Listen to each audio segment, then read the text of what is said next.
What is shamanism or shamanic practice anyway? Or have you ever wondered when you were putting on makeup, well, for women, or when you were coloring yourself with a particular color, where this habit actually started? That was exactly my question too, because I've always been curious about when and how humans began this practice, using colors to express themselves or to participate in group ceremonies. Now, let's go back a bit, actually way back, to 500,000 years ago in South Africa, where the oldest of these things were found.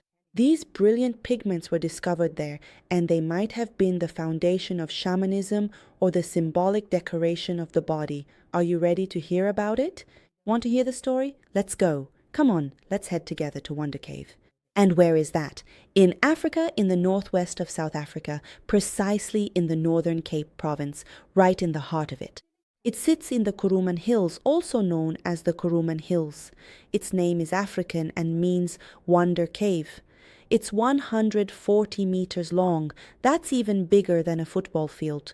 Its entrance is 17 meters wide, and the ceiling reaches up to 10 meters high. The ceiling is high, inside it's dark, cool, and the humidity is constant. It's as if time has stopped in there. This cave is a pristine, untouched, natural wonder, because no river has ever flowed through this cave, and wind, rain, or storms have never been able to disturb the deposits inside it. That's why its layers are like an open history book, and every page you turn reveals something new.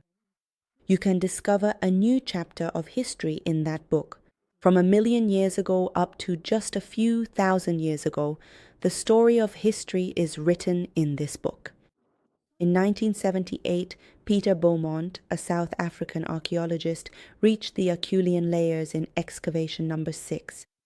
That is about 350,000 to 500,000 years ago. The layers were full of bifacial stone tools. These were things made by Homo heidelbergensis, or our early ancestors, but among these tools there was something completely different. Small and large fragments of specularite, the same crystalline hematite that sparkles like a diamond under the light. At first, when Peter saw these stones, he thought maybe they were just some ordinary rocks. But when he took them to the lab and put them under the microscope, he noticed something on them. That these shiny, well-formed stones they had found. All of them were either worn down, scratched, or completely. In fact, some kind of process had been done to them. Someone had done something to make those stones either usable or had ground them into powder. One of the famous pieces was a nodule the size of an egg, which had deep parallel grooves on it. It was as if someone had repeatedly scraped it with a sharp stone to produce a shiny powder. Later, in 2011, Michael Chazan's team from the University of Toronto re-excavated the cave. And using new dating methods like OSL and paleomagnetism, they confirmed that the oldest pieces of specularite date exactly to 490,000 to 510,000 years ago.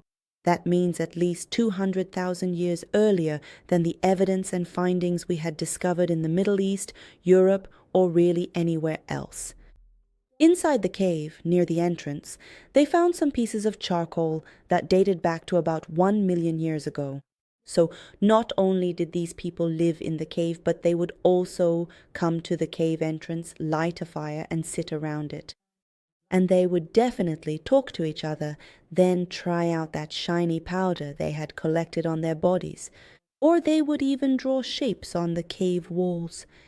The cave space, with its high, dark ceiling, it was the perfect spot for specularite to show off its shine. They say this is exactly like the twinkling of stars. It was here that we realized humans started doing this much earlier than we thought.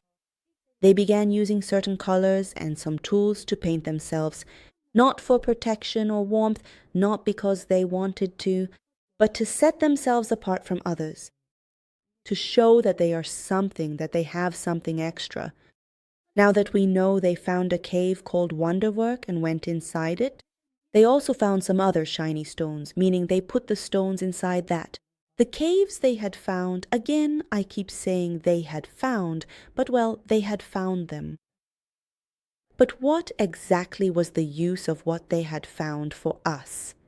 Imagine years ago when archaeologists, with their flashlights and soft bristled brushes, would carefully remove layers of soil one by one.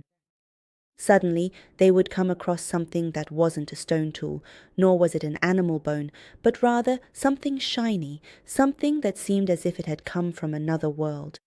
These were pieces of specularite, a type of hematite that is crystalline and glimmers under the light.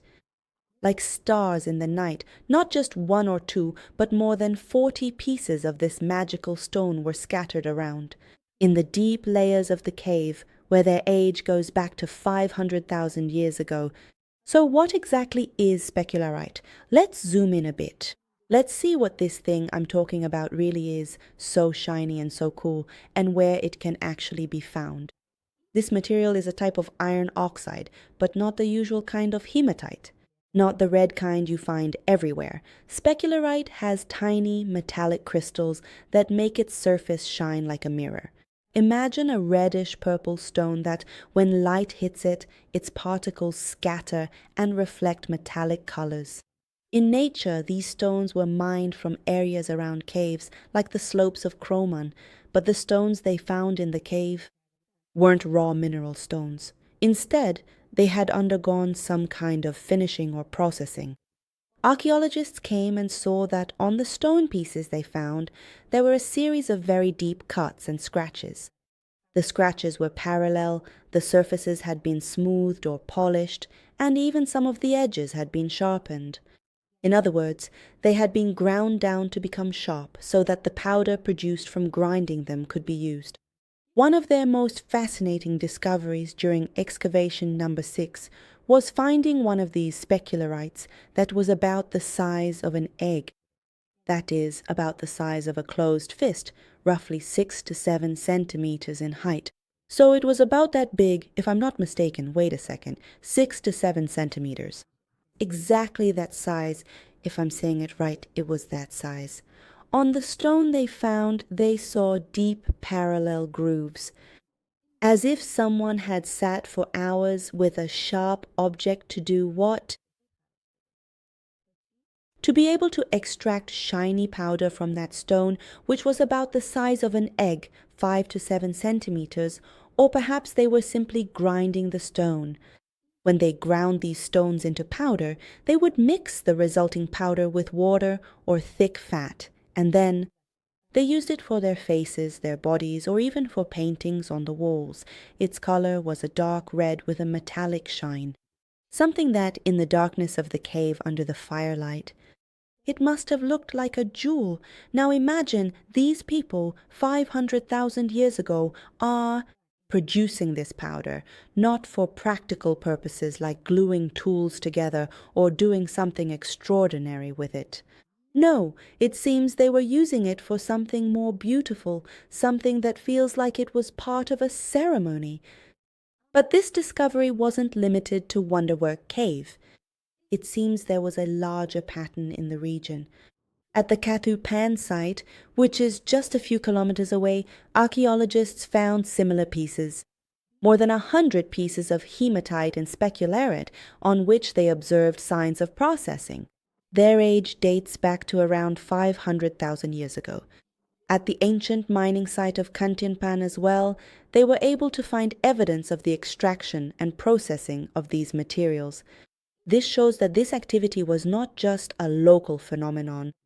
Early humans in the northern Cape of South Africa, they would collect these stones from different places and take them with them. They would take them to their shelter and process them in a way to obtain a kind of powder. But why? Because, as I mentioned, specularite has a unique property. And what is that? Its shine. Unlike ochre, which we know as a matte pigment, ochre is dull and you can't get any shiny pigment from it. But unlike ochre, this one was completely shiny and could have been used for display. Let's take a moment to think about that whole process. Imagine a group of people. They had to travel kilometers away from their safe zone. They would go to a number of mines, collect stones from those mines, and then walk for kilometers through the hot deserts. Just to bring those stones back to their shelter, we're talking about a place like Africa. And we're talking about those years, back then, times when the climate was much drier, meaning there was no pollution. It's not like there was a layer blocking the sunlight, for example. They had to walk kilometers through those deserts to get those stones. Then, after all that, they managed to find those stones in those mines. They brought them back to their shelter, and here another stage began. What was that? They had to sit down and process these stones in a certain way to extract the shiny powder they wanted from them. They had a lot of patience, but honestly, they didn't have much else to do, so they would do this work. Overall, what we're trying to say is that this task, they were doing this as a special and unique task, and it was a very lengthy process. In one of these samples, when they put it under the microscope, they saw that this stone they had found had been ground down over and over again. This is a task that requires a lot of effort and is very labor-intensive. It wasn't just one or two people, it was a group effort, meaning a number of people. They would gather together and take turns grinding that stone until they obtained that special powder. What's even more interesting is that the reason this task was so unique is because they actually realized that the stone they were grinding wasn't for their everyday activities. They weren't using it for tools, but for something more significant. It was for a higher purpose, like symbolizing and coloring themselves or painting on their walls. In their later excavations in 2016, Ian Watts and his team, in their article in Current Anthropology, they examined these pieces and said that these are the oldest evidence of ritualized display. That is, the ritual use of shiny materials for display. Two of these pieces and the layers where they were found date back to the period between the Acheulean and Middle Stone Age. These are not only the oldest, but also indicate they represent a behavioral shift from the practical use of materials towards something more creative. And another interesting and exciting point is that they didn't find these stones right at the mouth of the cave. No, they found them deep inside the cave. Now, why is the depth of the cave so important? Because people would go deep into the cave to hold ceremonies or to hide.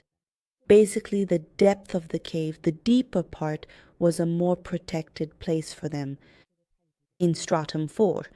Alongside these pigments, they also found a series of sophisticated stone tools, bifacial stone tools, as well as remains of fire, which together reconstruct a scene of a nighttime gathering. The archaeologists, the rest, when they found this, were shocked. Why? Because they thought pigment rituals started 300,000 years ago. But what they had found pushed things back 500,000 years, 500,000 years earlier. Now, this discovery they made isn't just a piece of stone, it's actually a window into the mind of early humans. A place where, for the first time, color and brightness became part of their everyday lives. Now that we've seen what they found, let's ask ourselves another question. Were these just some early humans who stumbled upon a stone and thought, hey, let's make something cool with it? Or are we actually witnessing the very first spark, the very first moment when humans decided, I want to speak with my body, I want to show something that words can't express? All the evidence points to that. They indicate that this was a ritual, not something random or a spur-of-the-moment act. No, this was entirely a ritual, a performance. The first clue we have is that the choice of material was deliberate and up to them. Why, out of 100 types, didn't they just pick from the ochre or the other materials that were scattered right in front of them? Why did they go kilometers away to choose specularite stone? Why really? Because, as I said, this stone shines, it's radiant. Its particles are like mirrors that glimmer under sunlight or any light, sparkling in the darkness of Wonderwerk Cave. When someone mixed this fine powder with water and a suitable fat and then carefully applied it to their shoulders or other parts of their body, they would look like a moving source of light, as if stars were walking around.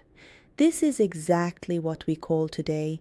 What was the second clue for the mirror display? The insane cost and effort. As I said, these stones didn't belong to the cave itself.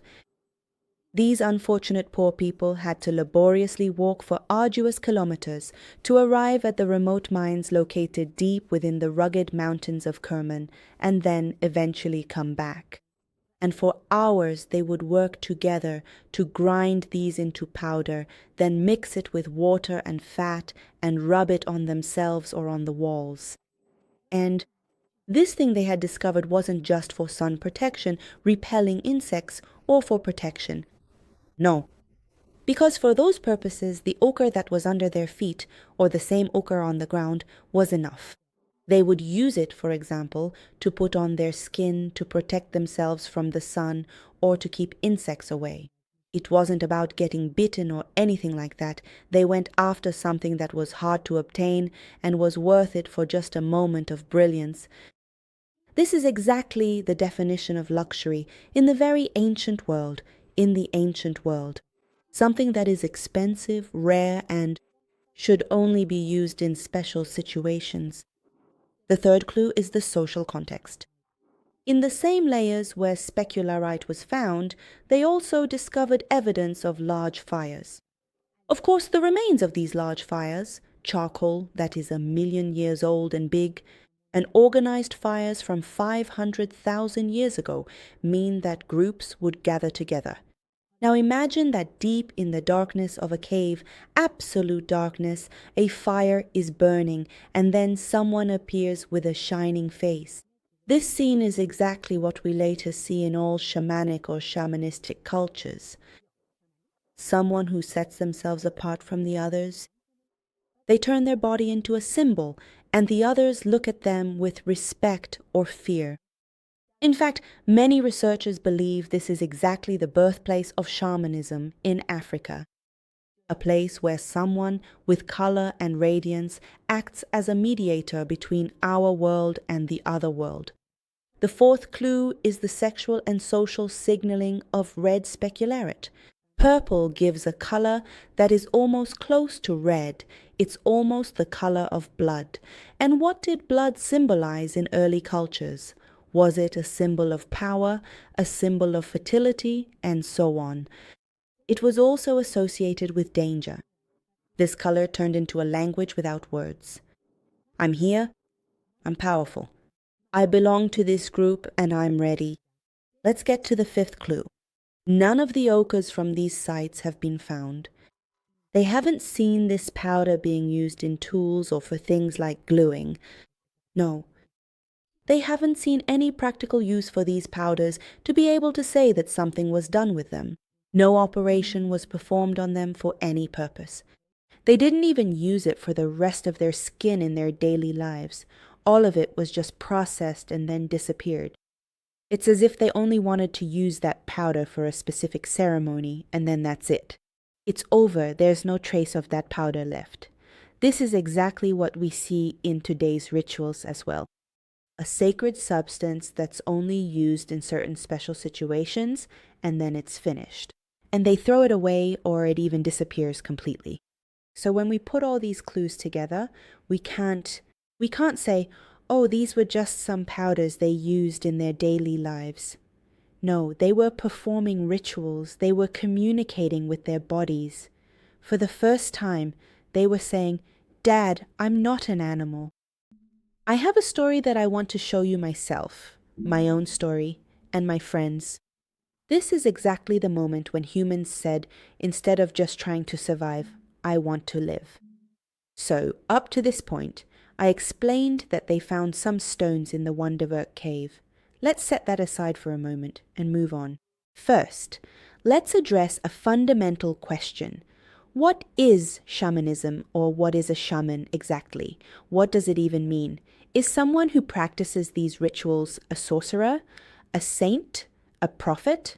What are they really? Because many people don't even know what shaman or shamanism means. The word shaman comes from the Tungusic language of Siberia and means someone who knows or someone who sees within. The simplest scientific definition today is that a shaman is an individual in a primitive or traditional society who, by altering their state of consciousness, enters into direct contact with the world of spirits, nature, or ancestors through an altered state of consciousness, and uses this connection for healing, divination, guiding the group, or solving problems. In other words, unlike a priest who represents God or a prophet who has a book, a shaman acts on their own initiative. They go to that other world, speak directly, fight, negotiate, and then come back and say, it's solved, that's it. The main sign. There must be something in a person for us to say this one is a shaman. The first thing is, what does intentional alteration of consciousness mean? Through prolonged dancing, drumming, repetitive singing, fasting, psychoactive plants, or even intense pain like piercing the body, they enter a trance. They believe their soul leaves their body and goes to the upper world, the lower world, or the world of spirits. They act as a mediator for the group, not just for themselves, but for the whole tribe. They heal, bring rain, ensure successful hunts, and curse enemies. Their work is so important that their body is considered a sacred tool. They paint their body, wound it, and cover it with feathers, bones, or animal skins because their body is a gateway. There's something else we should mention. That is, there are several types of shamans, and almost all cultures have had shamans. But their type is different from one another. Let's take a look at a few of them together and see what they are. The first is the classic Siberian shaman with a drum and special clothing. Their outfit is covered in hanging feathers, and their spirit ascends to the world tree. Then there's the Amazonian shaman or ayahuasca shaman who enters a trance using a special plant brew. The African shaman predicts the future through dance and bone throwing. The Mongolian shaman with the harsh Ainu chant, the Native American shaman, whether Lakota or Navajo, with the region's customs, the Australian Aboriginal shaman with the Dreamtime songs. So let's go back again to our own continent, our own wonderland. Let's see who the people living in these caves actually were. Who were they really? Not modern Homo sapiens, nor the Neanderthals of Europe. A very unique group, in a way like a great uncle. Everyone calls them Homo heidelbergensis, but in South Africa they're sometimes referred to as Homo sapiens rhodesiensis. Because their first skull was found in what is now Zimbabwe, in the Rhodesia region, imagine a tall person, about 170 to 180 centimeters tall, with a sloped forehead, heavy prominent brows, and a brain volume of about 1,280 to 1,400 cubic centimeters. Almost the same brain size as ours, but its shape was a bit different. These are exactly the same species that later evolved into Homo sapiens in Africa and into Neanderthals in Europe. But what really gives you goosebumps is that these people had become humans who actually lived, not just trying to survive, not just going hunting or protecting themselves. No, they were truly living. The evidence at Wonderwerk makes several things much clearer for us. They didn't just use fire for warmth, but they also used it in a controlled way. They made use of it. Evidence shows that charcoal from 1 million years ago exists deep inside the cave. But from about 500,000 to 700,000 years ago, these fires gradually became bigger and more organized. This shows that a group of people would gather around these fires and socialize with each other. They would perform special ceremonies together.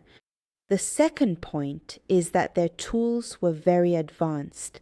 The double-edged Acheulean axes indicate that they would spend hours sharpening their tools and hunting equipment with a special skill and precision, and these tools served as a kind of social business card for them.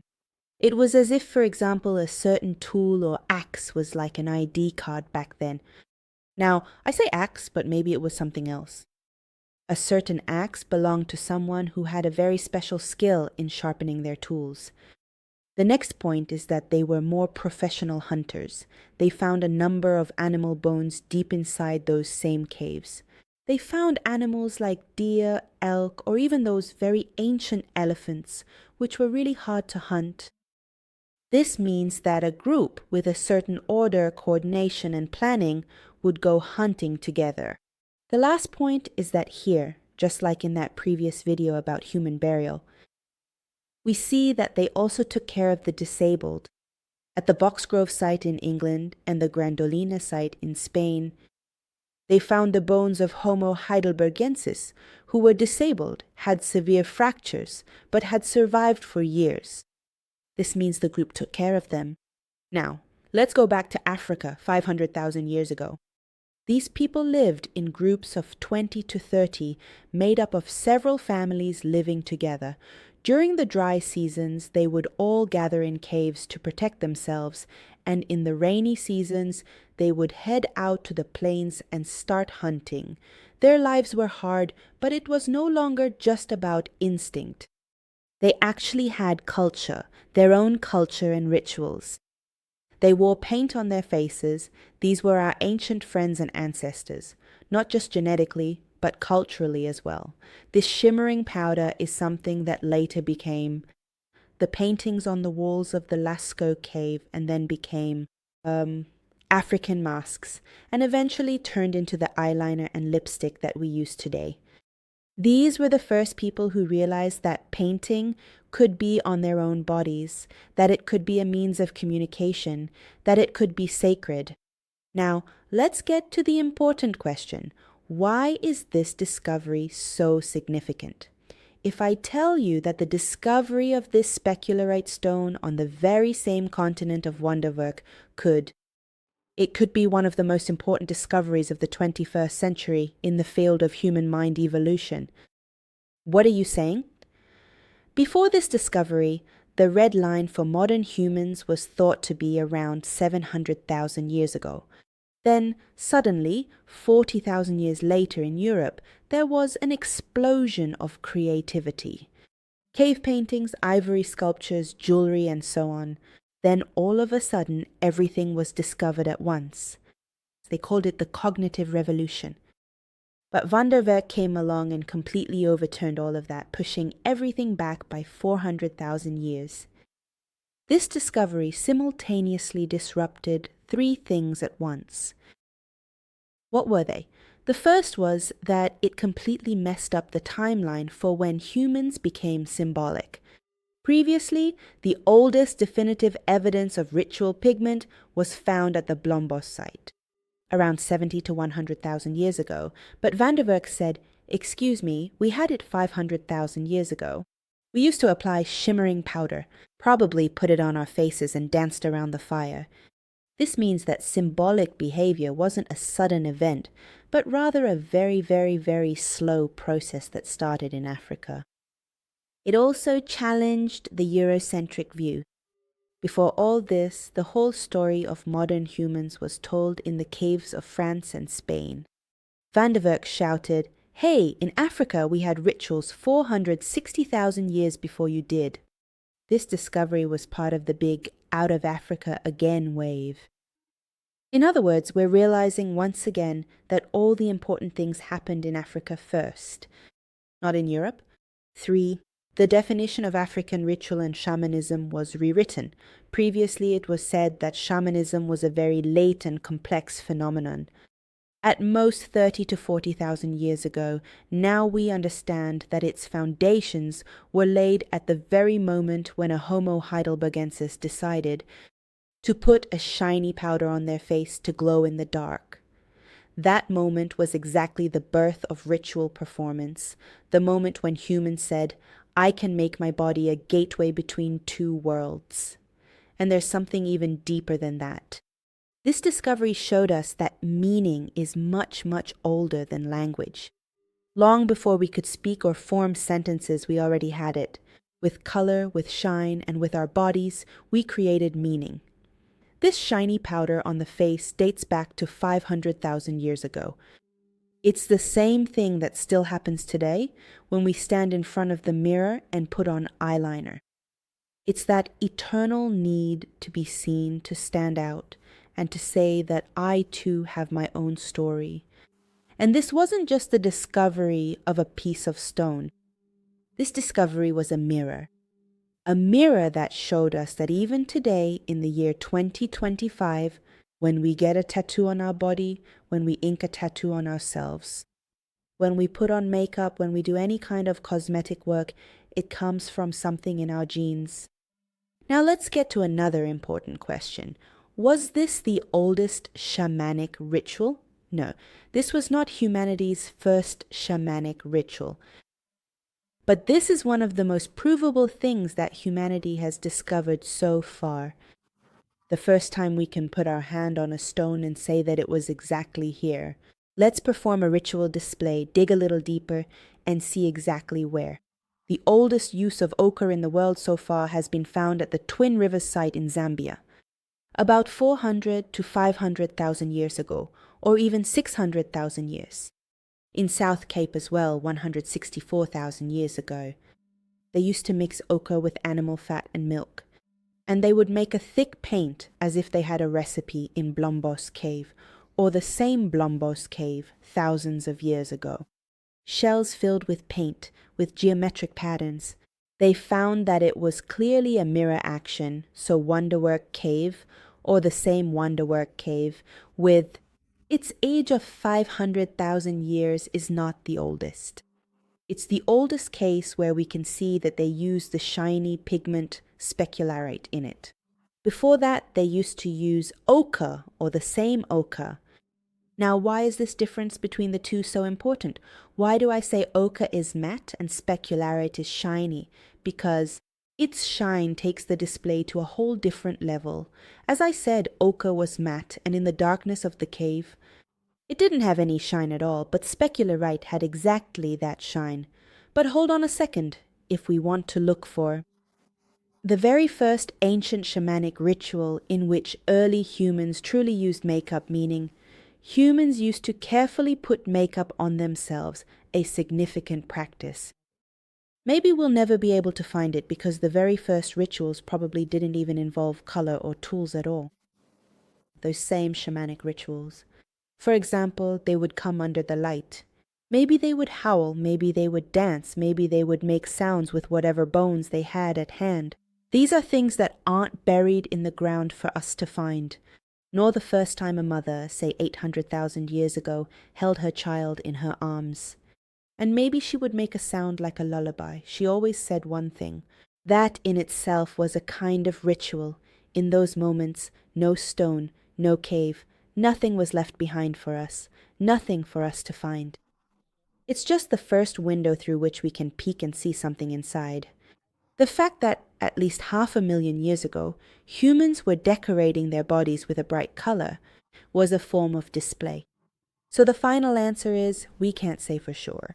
It may not have been humanity's first shamanic ritual, but music was one of the first audible cries of humankind. The first time the human spirit was able to cry out, and today, after 500,000 years, we can still hear that cry. 500,000 years ago, in the darkness, in the cave of Wonderwerk, someone ran their hand across their face, and half of their face turned into shining stars. That was the moment humanity realized it could be more than just a hunter. It could be something sacred, and it could be seen. The red and purple powder they used back then, they would still apply it to their skin even now.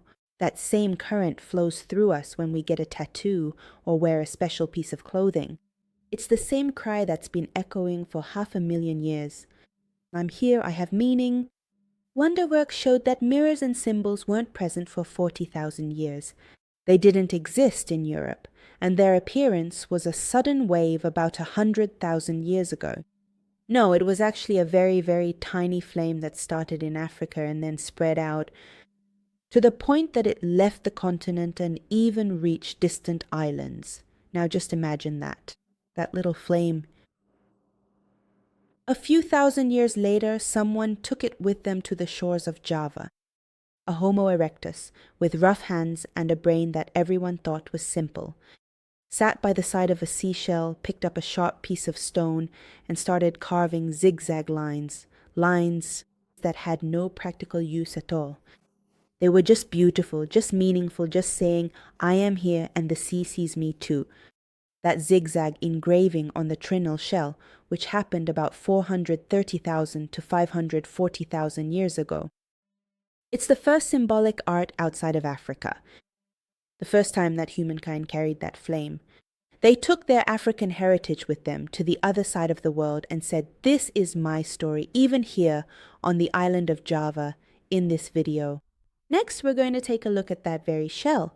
Let's see how a Homo erectus, whom everyone thought was just a smarter ape, by drawing a few zigzag lines on a shell, turned the entire history of purpose and ritual upside down. Be sure to leave your opinion for me in the comments. Don't forget, subscribe to the channel. I'll see you there.